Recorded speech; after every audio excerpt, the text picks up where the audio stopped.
pangalan ng library ito, Bigay Buhay. Buhay po. Ma'am, ano pong masasabi niyo na ngayon na kayo yung napiling beneficiary nitong programa ng DSWD, OSAID, UNICEF, DepEd?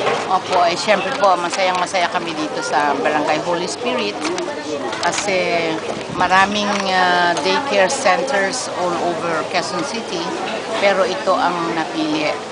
So, ito ay pambihirang karangalan para sa amin. Sana po ay maipagpatuloy ang aming mga ginagawa dito. Alam niyo po, ang isang ginagawa dito sa Holy Spirit na hindi ginagawa sa mga ibang daycare centers, ang mga parents po na naghahatid at naghihintay sa pag-uwi ng kanilang mga anak-anak ay tinuturuan namin na maghanap buhay. Habang nandirito sila ay tinuturuan sila, pagkatapos po ay gumagawa sila ng mga simpleng mga produkto na naibebenta nila para magkaroon ng dagdag kita ang mga magulang.